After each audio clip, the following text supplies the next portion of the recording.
bir haseneye 10 haseneyle mukabelede bulunuyor. مامۆستا محەممەد فەتحوڵا گولەن لە وتاری ئەم هەفتەیەیدا ئاماژە بە چەند خاڵێکی گرنگ دەکات و دەڵێت موسیبەتێک، ناڕەحەتیەک، خەمێک، ئازارێک، تەنانەت شەقانی دەرچێک بەلاشەماندا بێگومان دەبێتە کەفارەتی گوناهەکان و نزیک بوونەوە لە خودا. ملکەچیمان بۆ قەزا و قەدەر لە ڕوانگەی گیانمانەوەیە. جەنابی حەق هەرچی بۆ ئێمەدا نابێت بە خۆشحاڵیەوە پێشوازی لێ دەکەین. لە ڕوانگەی ویست و ئیرادەمانەوە دان بە خۆماندا دەگرین.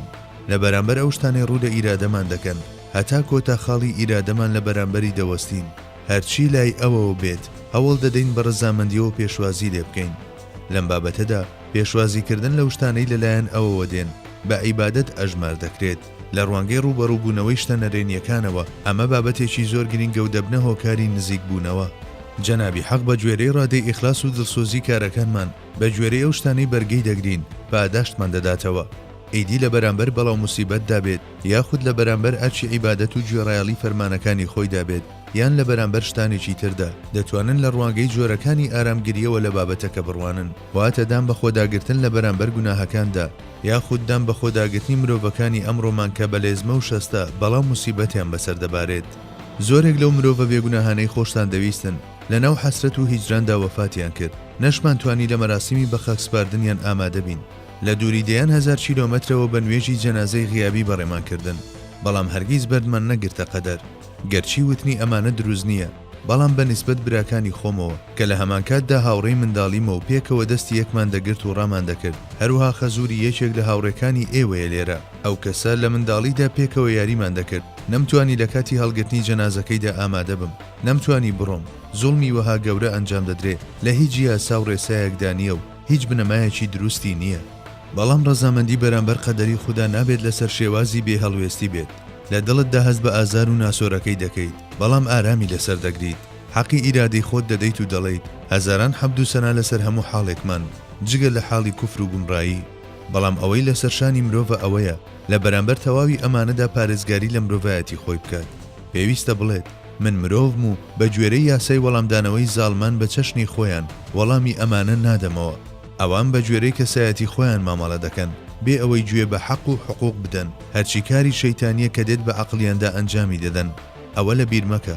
وەڵامدانەوە و پێشوازیکردن لەم شتانە بە زەردەخەنە و ڕازیبوونەوە دواتر دەقاتی ئەوە پاداشتت بۆ دەهێنێت.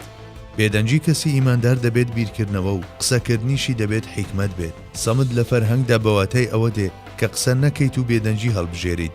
لە زاراوەناسی دینیشدا بەواتای ئەوە دێت کە قسەکردن تەنیاوە بەستەی ڕەزامەندی خوددا بێت. ئەوامیش لە ڕێگەی گرتنی زمانیەوە لە بێدەنجی ڕواڵەتیدا وەک ئەو قسەیەشەیە کە دەڵێت دەبێت بێدەنجی کەسی ئیماندار بیرکردنەوە و قسەکردنیشی پڕحیکمت بێت. مرۆڤی ئیماندار لە کاتی بێدەنجیدا پێویستە بچێتە ناو بیرکردنەوەی قوڵ و بچێتە بنج و بناوانی شتوڕ و داوەکان. کەسانی عارفیش لەگەڵ گرتنی دەمی خۆیاندا لە هەمان کاتدا کۆنتڕۆڵی دڵیشیان دەکەن و بەمە دەڵێن چاودێری ناو بێدەنجی. زمانیان دەگرن بەڵام بەردەوام ئاگیان لە دڵیشیانە. دەڵێن من بەردەوام لەلایەن ئەوەوە دەبیندێم. مادام بەم شێوە ڕەهایە دەمبینێت دەبێت منیش بە شێوەیەک لە شێوەکان بەرز ببمەوە بۆ ئاسۆگەلێکی بەرزی وەها کە لە ئاوێنە جیاوازەکانەوە ئەو بەدی بکەم. بەڵێ کەسی عارف لە ناو بێدەنجیدا دەژی بەڵام دڵی هەمیشە دەڵێت ئەڵڵا. ئەمە ئاسۆی عیرفانە یان ئاسۆی زانینیشی پێدەوترێت. ئیمان بە خودا، کردەوەی چاک گەر ئەم دوانە لە ڕێگەی مەعریفەتەوە گۆژ نەکرێن ئەوە مەحکومن بە وشک بوون. کەسانی عاشقیش وەک بورکانە ئاگرینەکان لە ناخیانەوە هەر قوڵپە قوڵپیانە وەک ئەوەی لە ناخیانەوە بورکان هەڵقوڵێت ئاوەهەیان لێدێ. بەڵام هەندێک لە عاشقەکان چەشنی بورکانە تەقیوەکان بەڵێ سەو جۆگەڵەی ئاگرینی خۆیان فڕێ دەدەنە دەرەوە. کەسانێکی سادقیشان هەرگیز هیچ شتێک لەسەر هەست و هەیەجانی ناوناخیان دەرناخن. بۆ بینینی تەواوی وتارەکەی مامۆستا فەتحوڵڵا گولەن دەتوانن سەردانی ئەم دوو ماڵپەڕە بکەن www.hizmetkurdi.org www.facebook.com/fegulannkurdi